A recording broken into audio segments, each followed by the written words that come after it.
Imagine a company that today goes head-to-head with Apple, creating some of the world's most advanced smartphones and supplying crucial components even to its biggest rivals. Now, imagine this empire started in a small shop selling rice, noodles, and dried fish in a poor, war-torn country. This is the incredible story of Samsung. A story of relentless ambition, bold risks, and one man's unwavering belief that his 3 stars would one day shine over the entire world. Our story begins in 1938.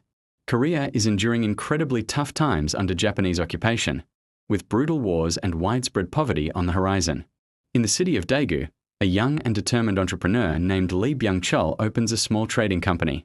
He calls it Samsung, which translates to 3 stars, a name symbolizing strength, greatness, and eternity.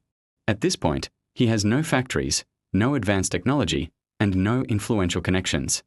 All he has is a burning desire to escape poverty and a deep-seated faith that he can build something far bigger than a simple food shop. He starts by selling local goods, rice, noodles, dried fish, and vegetables, and shipping them to China. From the outside, it looks like ordinary, humble trade. But inside Lee's mind, a single, powerful thought is already spinning. This is just the beginning. Then, the world is engulfed by war. The Korean peninsula becomes a brutal battlefield, destroying businesses, infrastructure, and the lives of millions. Most entrepreneurs give up, flee the country, or close their shops for good. But Lee Byung-chul does the exact opposite. He starts over, again and again. After the devastating Korean War, the country is in ruins. People aren't thinking about technology. They are desperate for food, clothing, and the absolute basics needed to survive. So, Samsung goes where the pain and demand are greatest. The company diversifies into textiles, sugar refining, and flour mills, building the foundations of a new industry from the ground up. These years were a high-wire act of pure risk. A single mistake, one bad decision, could have cost him the entire business. But it was here, in these incredibly tough times, that the company's true character was forged. Go where it's hard, and don't be afraid to get your hands dirty. Fast forward to the 1960s. The world is changing at a breathtaking pace. Televisions, radios, and new electronics are conquering homes across the globe.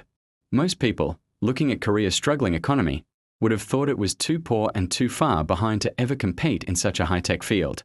But Lee Byung-chul saw things differently. He saw an opportunity where others saw an impassable barrier. In a move that many considered madness, Samsung made a sharp, dramatic turn. The company dove headfirst into electronics, starting with the assembly of its first black and white televisions and other simple household appliances. The challenges were immense. They had very little experience, access to few technologies, and faced a world that had almost zero trust in the quality of Korean-made products. But it is precisely these kinds of bold, almost reckless decisions that change the destinies of companies. Samsung made a declaration: "We will not stay a provincial player forever. We will enter the world of high-tech, even if no one is waiting for us there." The 1980s and 90s brought a new era and a new leader. The founder's son, Kun-hee, took the helm. By this time, Samsung was a large successful company in Korea, but on the global stage it was still perceived as a cheap, second-rate brand, a producer of budget electronics that couldn't compete with the giants from Japan or the West. Kun-hee understood a harsh truth. Without radical change, Samsung would forever be stuck as the cheap Korean option. So he launched a tough, uncompromising revolution from within. He initiated a complete overhaul of the company's standards, famously known as the New Management Initiative. The message was simple and brutal: change everything except your wife and kids. He fired employees who couldn't meet the new, higher standards. In a legendary move, he ordered a bonfire of over 150,000 defective products in front of his employees, sending a clear, powerful signal: we will not produce junk like this ever again. The company's new focus was on quality, cutting-edge design, and technological innovation, not just a low price. It was a painful, turbulent period. Many executives opposed the changes, thinking the company was taking unjustifiable risks. But without this brutal reboot, Samsung would have likely faded into obscurity, just another one of hundreds of forgotten Asian brands. Of course, the growth of such a colossal corporation is never a clean and smooth journey. Over the years, Samsung has faced its share of serious controversies. The company has been hit with accusations of harsh management practices, faced antitrust investigations in multiple countries, and been embroiled in corruption scandals involving its top managers and heirs. Each crisis delivered a heavy blow to its reputation. Investors panicked, the press launched relentless attacks, and protesters took to the streets. At the same time, Samsung had to navigate major global crises that shook the entire industry. The Asian financial crisis of the late 90s, sharp and sudden drops in demand for electronics, and the occasional embarrassing failure of a major product line. But in these moments of intense pressure, Samsung consistently chose not to retreat, but to rebuild and push forward. They responded by doubling down, pouring even more money into research and development, strengthening their focus on core technologies, and competing even more fiercely on the global stage. Then came the late 2000s, and a new king was crowned in the technology market, the smartphone. Apple had detonated a bomb with the iPhone, completely reshaping the industry overnight. Many established companies thought competing was impossible. The game had been changed forever. But Samsung understood immediately, this was the new battlefield. Either they enter the war and fight, or they would be pushed into irrelevance within a few short years. And so, the Galaxy era began.